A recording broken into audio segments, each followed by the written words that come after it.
Okay, no time like the present. Let's do this. Stenson, Part 3. Applejack didn't notice how close the storm clouds were until the first raindrops struck her orange coat. She quickly walked away, telling herself she still had time. A flash and a boom immediately let her know that was not true. She ran through the orchard, dropping several apples as she went. It's a hard thing to talk about, Applejack said. Apple Bloom sat down next to the bed. I know. I feel like I don't really know them, The filly said. I know Ma died a little after I was born, but no pony told me about Pa. Something squeezed Applejack's chest, making it hard to breathe or think clearly. She didn't know what it was, but she somehow knew it would go away once she reached the farmhouse. Lightning flashed again and again. A dying tree was just ahead, and tipped and fell. Applejack darted around it, but a sudden yank on her mane brought her to a screeching stop. Her apples flew through the air and landed with little squelches on the muddy ground. She tugged against the branches that held her mane, but after a day's work, she didn't have the strength to free herself. Help! Applejack took several deep breaths to calm her racing heart. You all right, sis? Apple Bloom asked. Applejack squeezed her eyes shut and turned her face away from her sister. How could she lie yet again to someone she loved so deeply? But how could she possibly tell her the truth?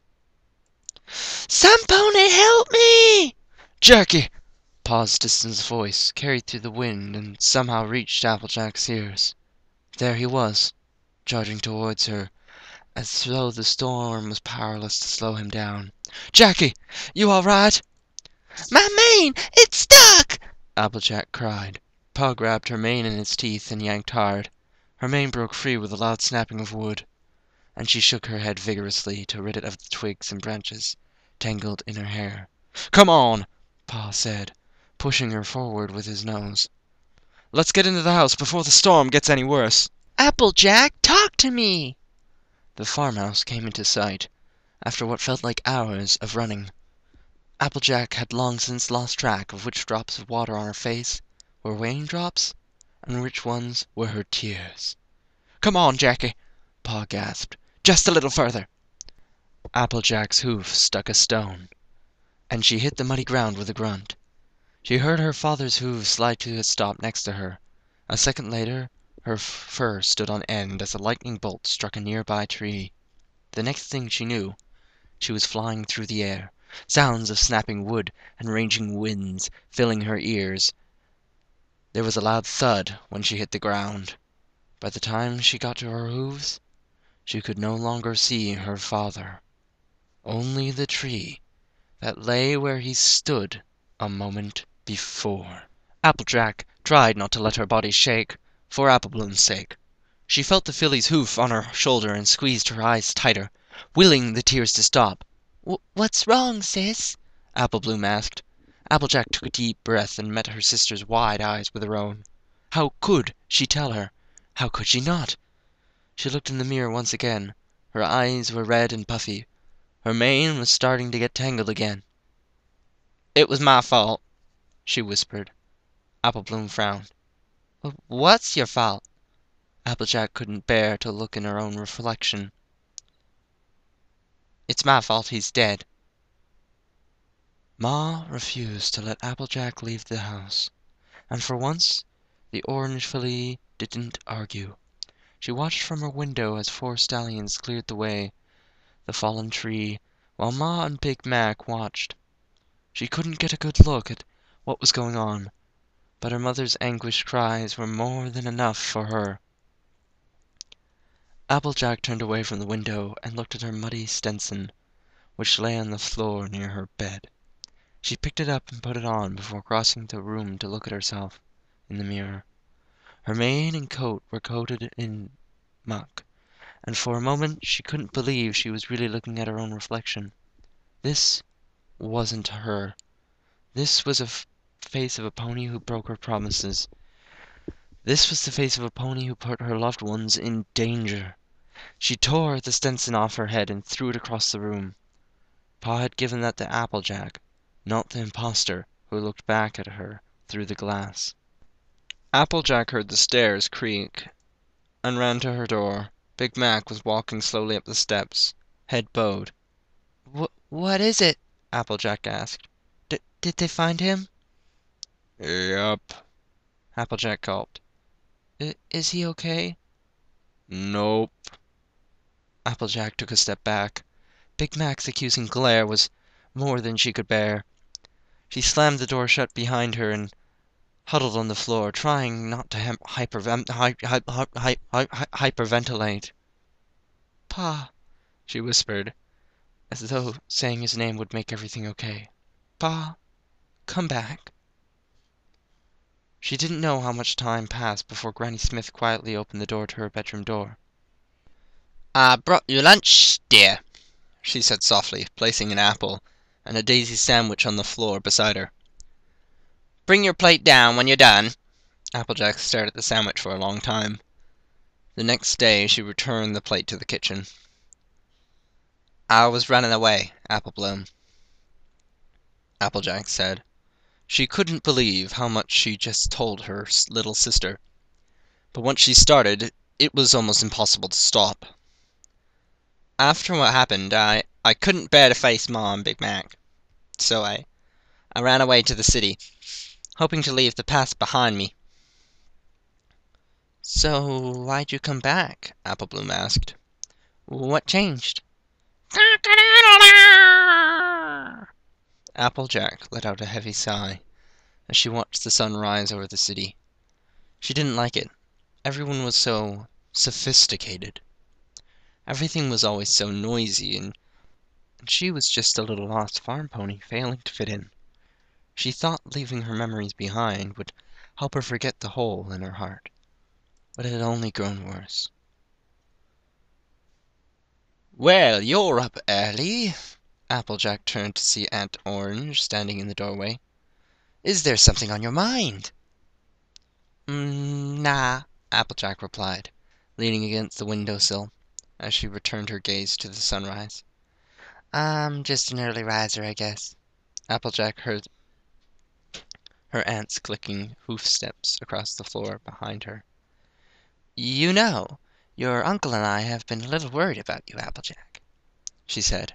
"Now, I know we agreed to let you stay here, but we can't help but wonder if it's really the best thing for you right now." Applejack frowned and turned around. Aunt Orange was looking at a picture Applejack had placed on her nightside. "Give me that!" she snapped, snatching the picture out of her aunt's grasp and holding it against her chest. "That's mine." Orange regarded her for a moment, her face still. "Sit down, Applejack," she said as she looked and took a seat on the bed. Patting the mattress beside her, Applejack reluctantly joined her. You know your uncle and I love you." "But we have to know. Why are you really here?" Applejack stared at the picture in her lap. Ma and Pa stood in the center. Pa wore a cocky grin on his face. Ma's smile was small. She was giving Pa the same look she always gave Applejack when she started to whine too much. Big Mac stood at Ma's other side, wearing his yoke, as always, a stalk of grain. "And Applejack?" Applejack's chest tightened involuntarily as she sucked a breath in. She was standing at her father's side, her green eyes bright, her smile wide. Pa's foreleg was draped over her shoulder. The orchard stretched out behind them for miles, and in her she could almost hear her father saying, "These ones will be ready in a day or two, Jackie. Better get the baskets ready." A soft touch on her shoulder snapped her back to reality. "What's wrong, Applejack?" asked Aunt Orange. I miss it," Applejack said. I miss him." "Oh, honey!" Aunt Orange wrapped her foreleg around Applejack's shoulders and hugged her tight. "It's a hard thing you're going through, and running away won't make it any easier." "I'm not running away," Applejack snapped, brushing her aunt's hooves away as she stood and walked to the window. She looked from the photo to the sunrise and sighed. Am I? Of course not, darling, Aunt Orange said softly. For a moment, neither spoke. You know, your father always said his family was his greatest treasure, Aunt Orange continued. He used to say that no matter the trial or trouble, you can always count on your family to see you through. Applejack felt a sudden need to curl up in a ball, but she resisted. I, I don't know if that's the case here, she muttered. You'll never know unless you try. Are you happy here in the city? Aunt Orange asked. Applejack didn't want to be rude, but she slowly shook her head nonetheless. Well, why not give it a shot? Before Applejack could answer, she heard a loud boom outside. As she watched, a rainbow flew across the sky towards a small town in the distance. She squinted and realized it was Ponyville. Well, would you look at that? Said Aunt Orange. I wonder what that could mean. A hesitant smile came to Applejack's face. It's just the sign I needed. The next day, Applejack thanked her aunt and uncle for her kindness and caught a train that would take her close to the farm as she could get. It was a long, dusty walk from the road to the farmhouse. She didn't know what she would do or say when she got there, but one thing she was certain. If there was any place she could fill in that hole, it was home. Granny Smith and Big Mac were waiting for her when she arrived. Howdy, she gasped. I'm back. And we're glad to see you, Granny Smith said with a smile, wrapping her granddaughter in her embrace. Big Mac here has been lost without you. To help him buck the apples. Yup. Applejack was hesitant to look her brother in the eye after the glare he'd given her on that fateful day. To her surprise, he was smiling at her. A couple tears slid down her face as she hugged him. I'm sorry, Big Mac. It was all my fault. Big Mac shook his head. Nope. Applejack smiled at him. So, you forgive me? Yup. There's my little Applejack. The orange filly turned to see Ma walking towards her, her belly bulging. Welcome home. Ma, what happened to you? Applejack said. Don't tell me you've been eating all of Granny's pies. Oh, no, Ma said with a chuckle. It's nothing like that. You're going to have a younger sister in a few weeks, Granny Smith said with a wink. Applejack gasped and smiled. You have her mane, you know, Applejack said. Applebloom glanced up at her red mane and smiled. She didn't get to spend a lot of time with you, but she loved you just as much as me and Big Mac. Applebloom didn't say anything as she continued to brush her sister's mane. She'd even inherited her mother's touch with the brush. Applejack looked in the mirror, and for one strange moment, she thought she saw her mother patiently working with the tangles of her mane. If only she'd appreciated it more back then. Pa was a great pony, wasn't he? Applebloom said at last. He sure was, Applejack agreed. For the first time in years, she felt a smile coming on her face at the mention of his name. He was the best stallion I ever knew. I just wish you could have met him. Maybe I have, Applebloom said. Applejack looked at her sister with a frown.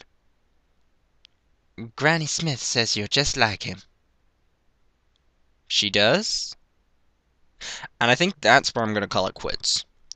I am very happy to say that I think this new style of reading that I'm doing, where I read and edit at the same time, instead of reading everything and then waiting, 6 months and then doing some editing,